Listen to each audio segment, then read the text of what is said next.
Növbəti əks əlaqə müəllimlər, mən sizə danışacağım motive edici əks əlaqədən.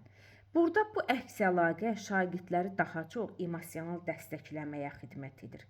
Yəni bu emosional rəy verməklə səhv salmaq olmaz. Bax müəllimlər, məsələn, bir var emosional rəy veririk şagirdə, bir də var emosional dəstəkləmə veririk. Yəni bax bu motive edici rəy emosional dəstəkləməyə aiddir. Yəni emosional rəy tamamilə başqadır.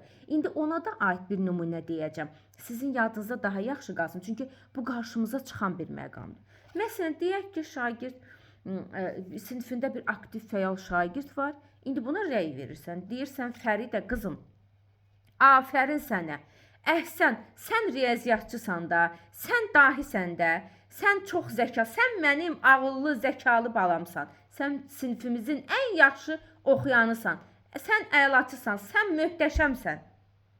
Deyəcəksə, bu olacaq emosional rəy. Elə sənin anana da mən dərs demişəm. Sənin anan da elə əsl riyaziyyatçı idi. Sən də anana oxşamısan. Necə gözəl, hamıdan yaxşı sən düz yazırsan. Biz əgər şagirdə bu cür rəy verəcəksə, bu rəy olacaq emosional rəy.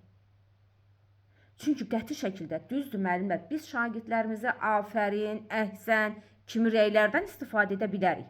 Amma onun arxasınca şagirdin idraki bacarığına yönəlik rəy verməliyik. Məsələn, bax biz necə deyəcəyik? Deyək ki, şagirdin göstərdiyi bir çox uğurlar var, göstərdiyi bir çox fəallıq var, göstərdiyi səy var. Yəni mütləq şəkildə biz deyək ki, şagirdləri rəy veririksə, idrakına yönəlik rəy veririksə, bunları vurğulayacağıq. Yəni bu cür rəy daha çox təlim prosesində çətinlik çəkən şagirdləri özünə inamını artıra bilər. Onlar üçün daha faydalı olacaq. Məsələn, sən onların ən xırda uğurlarını vurğulamaqla, onların ən xırda məsələn göstərdiyi fəallıqlarını, deyək ki, 5 səhv yazıb, 1 düz yazıb. O düz tərəfindən onun etdiyi o fəaliyyəti vurğulamaqla onda daha da özgüvən hissini artırmış olursan, özünə inam hissini artırmış olursan. Məsələn, bax ona deyirik ki, bax biz buna deyirik motive edici rəy. Məsələn, deyək ki, hansısa bir uğursuzluğu var da şagirdin, hansısa bir məqamda çətinliyi var. Biz onun ümidlərini daha da qıra bilmərik ki, biz deyəcəyik, bax Əlif, həmişə öyrənmə prosesi axıcı olmaya bilər, həmişə rahat olmaya bilər. Öyrənmə prosesində sənin hansısa bir çətinliklərin olacaq, səhvlərin olacaq, uğursuzluqların olacaq. Amma bu hər şeyin sonu demək deyil ki, sən bugün uğursuzluqla qarşılaşmısansa, sənin öyrənmən orada bitməyəcək. Hər bir etdiyin səhv bir öyrənmənin başlanğıcıdır. Hər bir səhv bir düzün başlanğıcıdır. Sən bunu bacaracaqsan. Sən bunu, yəni ən xırda bir uğurlarını götürərək onu vurğulamaq, onu dəstəkləmək, emosional dəstəkləyərək, motive edici rəy verərək şagirddə özgüvən formalaşdıracaqsan. Özünə inam hissini formalaşdıracaqsan. Yəni şagird baxırsan ki, məsələn deyək ki, orta səviyyəli şagirddir. Hansısa bir çətinliyi var, uğursuzluğu var. Yəni biz onun uğursuzluğunun üstünə getməyəcəyik. Elə formada motive edici rəy verəcək ki, şagird o sənin verdiyin o rəydən stimul ala bilsin. Şagird sənin verdiyin o rəydən ruh yüksəkliyi götürə bilsin. Motivasiyası yüksəlsin. Yəni mən bunu bacaracam deyəcək. Yəni biz şagirdlərimizə, mən demişəm, həmişə demişəm, yenə deyirəm və bu nəzəriyyəni sizə keçəcəm. Karl Dweck'in zəka nəzəriyyəsi var.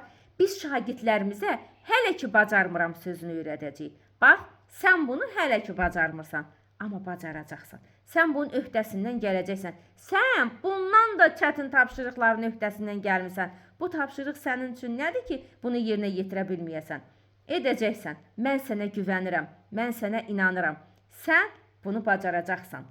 Edə bilmirsənsə, hələ ki bacarmırsan, deyəcəksən şagirdlərə. Bax, emosional dəstəkləmə budur müəllimlər.